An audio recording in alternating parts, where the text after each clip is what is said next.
always manage to thrill me somehow. Are you referring to the kiss or the fact that I'm back from Washington on schedule? A little bit of both. Come in. I gave you my word I'd be back today. I don't know why you're surprised. Oh, gee, I don't know. Maybe it's because I feel that if $1 billion merger presented itself in, say, Japan, that's where you'd be right now instead of in my living room. If necessary. I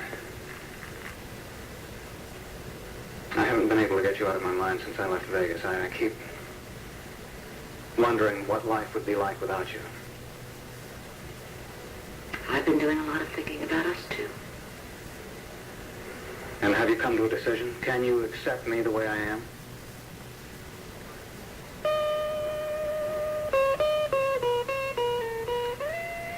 Dorian, oh, did I tell you that I got a card from Rebecca from Paris? No. She wished me a joyeux Noël and a bonne année. Of course, she meant to say bonne année. Well, I thought it was sweet, but really, it's enough that she fractures the English language for a little. Hey, you seem a million miles away. Oh, I was just thinking of someone who would like to do a little bit of changing in his life. Paul Kendall. Oh, and the changes don't include you? He says he no longer has a challenge at Lord Enterprise. In fact, he feels he needs to do something that's very impulsive or maybe a little wild. Well, that doesn't sound like somebody who's about to make a commitment. No. I really can't stand the thought of losing him. Don't be so defeated. You haven't lost him yet. If Paul Kendall wants to change to a more exciting career, the solution is very simple. You provide one for him.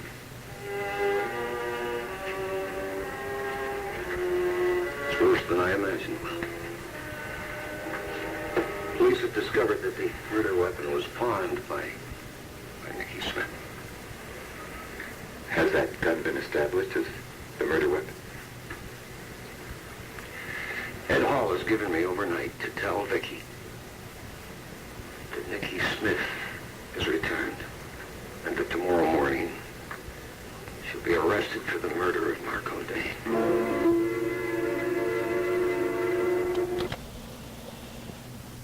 You have just dumped the entire responsibility of our relationship into my lap? And you're the one who's dissatisfied, so I think it's your decision to make. I'm happy the way you are, but you think I should change. And for starters, you don't approve of my total absorption in work. No, now there you are absolutely wrong because I admire your discipline and dedication. Oh, is that why you blew up when I had to leave for Washington? Adam, what I don't approve of is that you use work to avoid intimacy and to push me away. Now, Pat... This is crazy. I can hold my own with some of the sharpest negotiators in the world, but I try to carry on a discussion with you and I get tongue-tied. The last thing in the world I want to do is push you away. I care about you deeply. Surely you understand that. Adam, we are so different. When I care about someone, I want to share everything with them. That is what I think love is. Pat, there are areas of my life that I can't discuss with anyone, including you. I'm giving you as much of myself as I can. It's not a reflection on you. It's just the way I am, the way I have to be.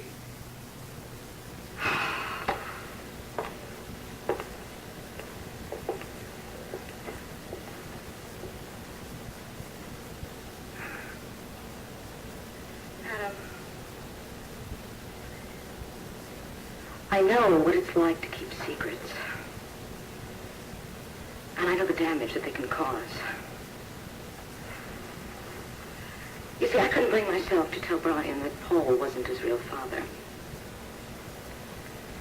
And that was a very big mistake. Tony wanted me to tell him, but Brian resented him so much that I kept putting it off.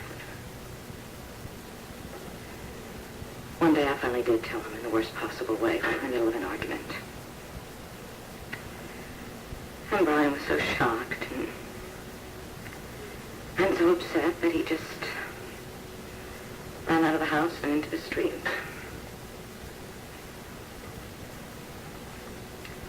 Anyway, I am gradually learning to accept the fact that Brian is gone. I've made a few rules for myself. There are no more lies and no more evasions because I know how destructive they can be. But I promise you there will never be anything destructive in our relationship. Adam, how can you say that? When already you have been so remote and so secretive. What do you want from me? What am I supposed to do? I mean, am I supposed to come close, but not too close? Be there, but don't ask any questions? To love you, but don't crowd you in any way? Are those really the terms that you want me to accept? I never said I was being reasonable. But then whoever said that being reasonable and being in love went together?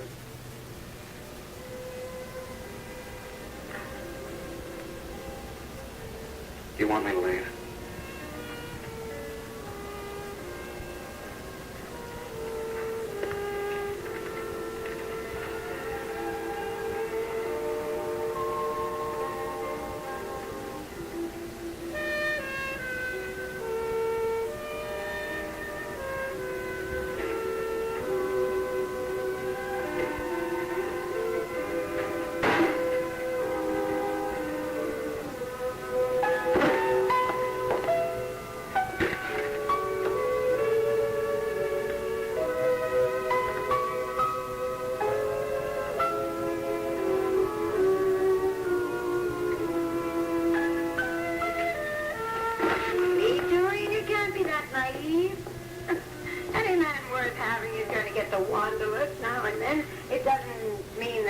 Any reflection or bearing on his affection for the women in his life.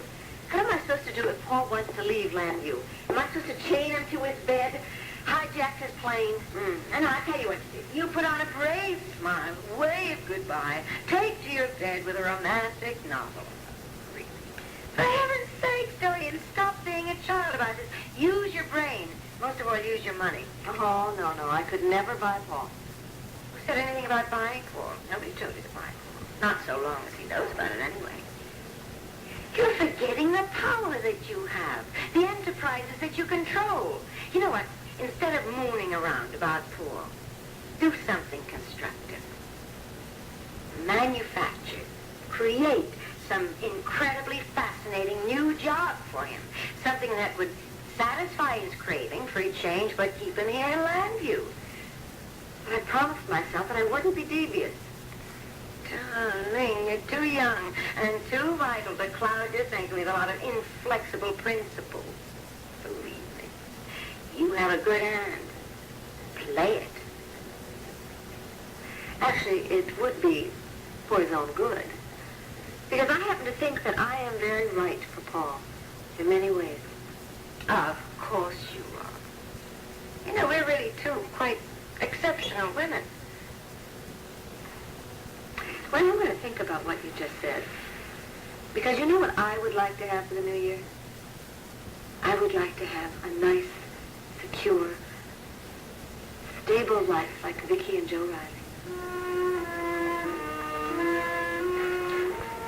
I don't know how I'm going to tell her well.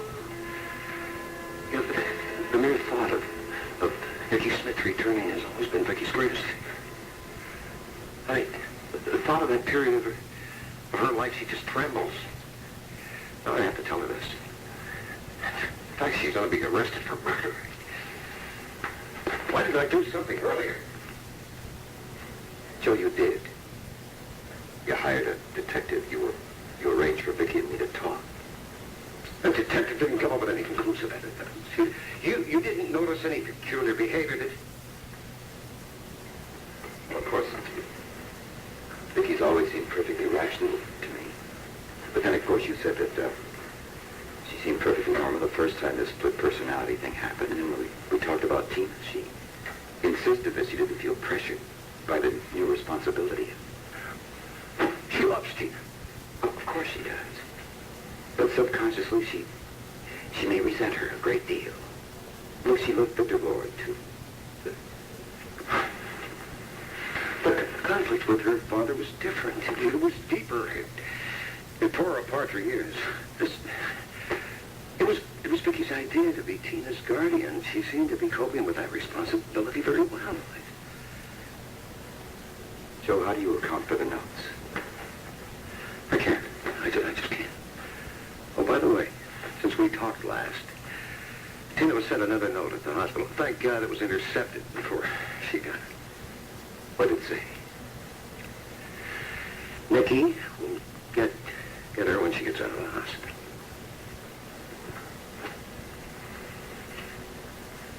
Has anything else come up? No.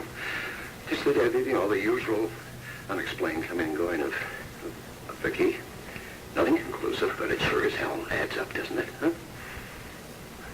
Dickie Smith's room, the call from Ernie's bar, the telephone calls Tina's been getting, right? Where she thought she heard Vicky's voice. Now this. By the way, Viki was not at home when the murder weapon was pawned.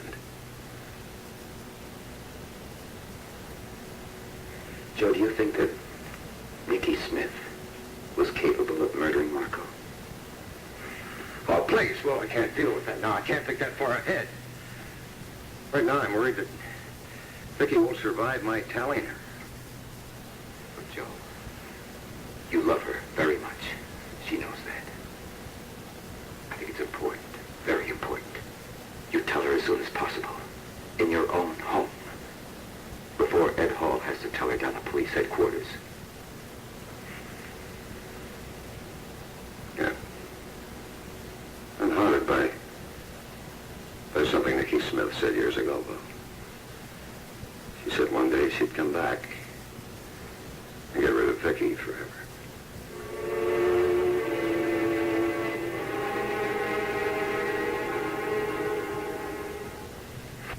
Even if it was just for a minute, he seemed a pretty good spirit. Yeah. I'll tell you something. The next New Year's Eve, she goes in that restaurant with us, and not in some hospital. You know, if I had my way, I would be in a hospital room next New Year's Eve.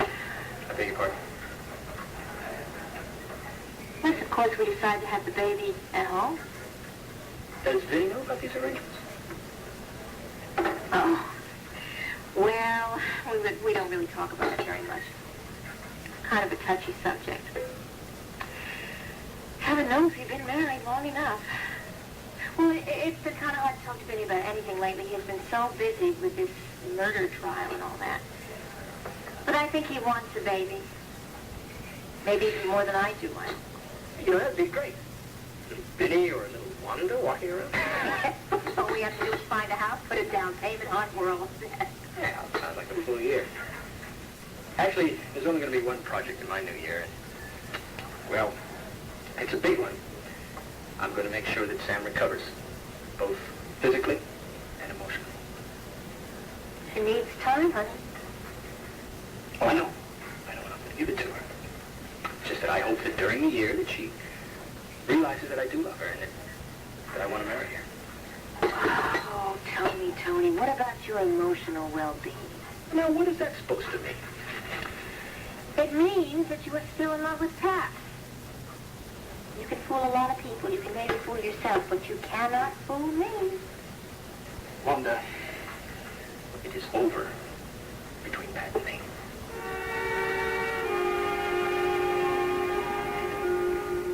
You know, Viki, with all the pressures going on in your life right now, I still can't imagine you find the time to give advice to the loved one. I tell you something, I'm glad of the opportunity. It is a welcome change from thinking about Marco Dane's death and all that investigating.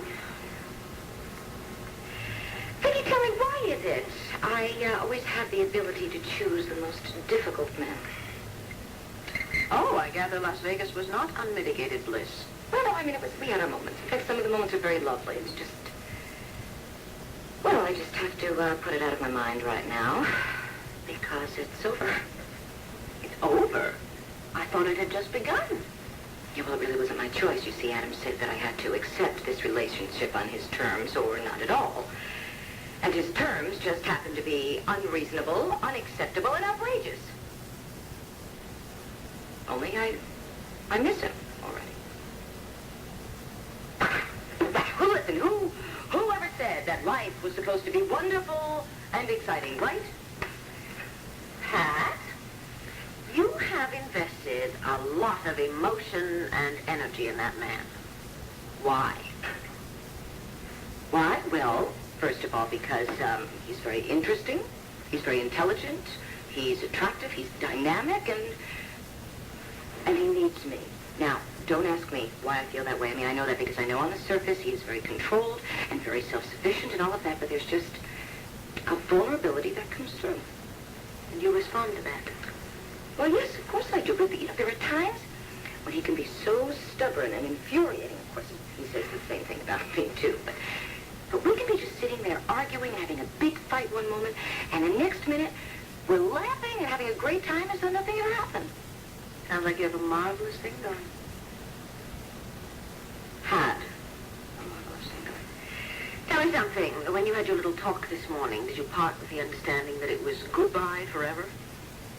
Oh, no, not so many words. What do you mean? Well, when we finished talking, he asked me if I wanted him to leave. Well, what did you say? Nothing. And then he got up and left? Yes. Want some advice to the lovelorn now? Yes? Good. Don't say goodbye forever.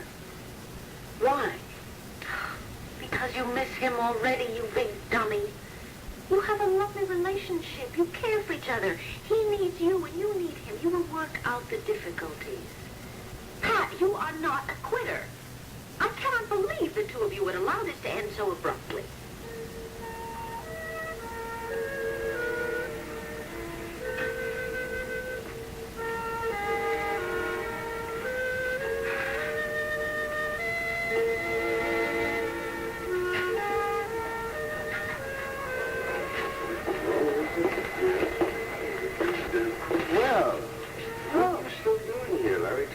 Set you free earlier. I'm waiting for Ed. We're going out to dinner. Please, sit down. No, I can't. I'm a little late getting to the clinic.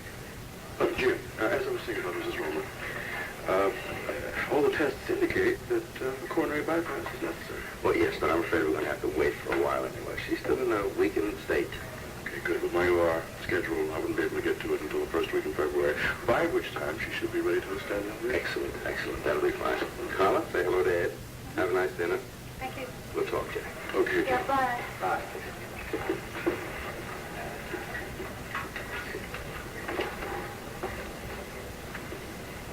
Yes, sit down.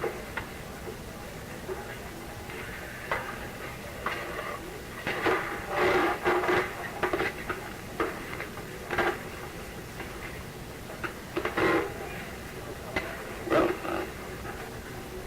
how were your holidays? With your family? Oh, very pleasant. The high point of the New Year's Eve service at our local church. Mama sang. Oh, that's very nice. Yes, it was nice. But a far cry, I'm sure, from the exciting night on the town you probably spent in some glamorous day. Yeah. Carla, my exciting night on the town was spent here in the hospital in my office. Oh? And my glamorous date happened to be several back issues of the American Cardiologist's Journal. At 1:30 a.m., I finished the last remaining morsels of a very cold corned beef on pie. And I went home. Alone. Well, I'm sure you didn't have to spend New Year's Eve that way if you didn't want to. I'm sure that there were lots of lovely ladies who would have been only too happy to have you escort them. Perhaps. But had you still been working for me, New Year's Eve would have been shall we say, more interesting. I think it might be a good idea if I picked up my coffee and finished it another table. Why? Has he forbidden you to talk to me? No, he has not forbidden me to do anything. Then what's the problem?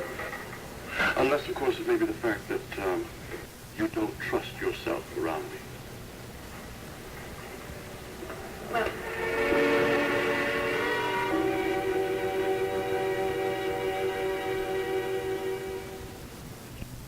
Hello, Jack. How are you, Ed? Well, Happy New Year. Thank you. Same to you, Jack. Well, if I'm going to get out of here by midnight tonight, I guess I'm going to get back to work. So long, Club.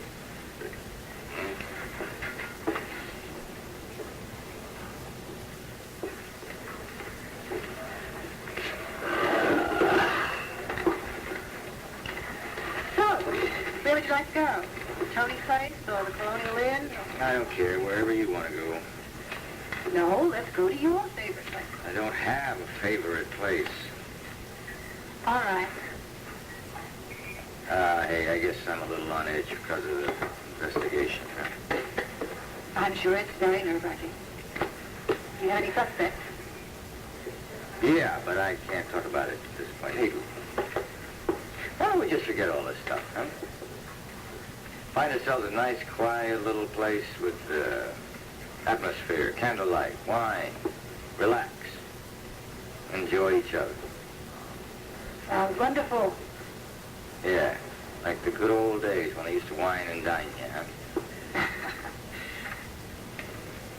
Does it seem like a very long time ago to you? Well, not all that long ago. You mean there's a little bit of the old feeling still there? I don't see why not. Want to find out? Okay, as long as your office doesn't call with some lead before we even finish the appetizer. Well, I wouldn't worry about that. There's no chance of that, I promise you. There's not going to be any new developments in this case until tomorrow morning.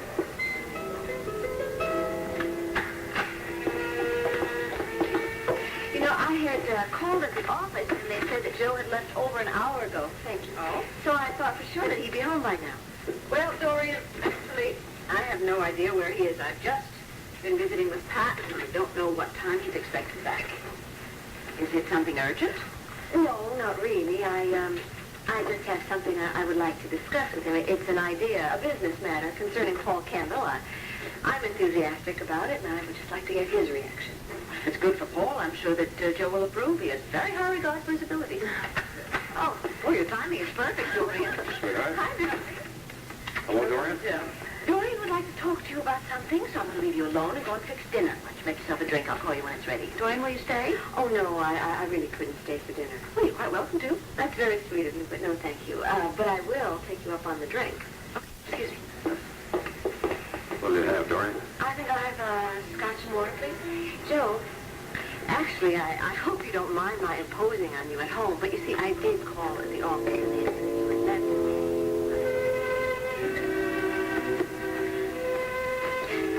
Touches of color help. I don't know, it seems to me that patients get a little anxious in waiting rooms, and so I thought it might lift their spirits if it were gayer. What do you think? Yes, very nice, Lynn. So much for the redecorating. Now, about more basic things. What are my duties to be? Oh, nothing you can't handle, I'm sure. Gwen, I've got to admit that I'm a little surprised to see you here. It's been a while since you volunteered. What can I say? There is that gap between intention and action. But it's a new year and time for new changes. Good. Don't get me wrong. You're very welcome here. Thank you, Jim. I must warn you that what you find here will be a big change from whatever it is you're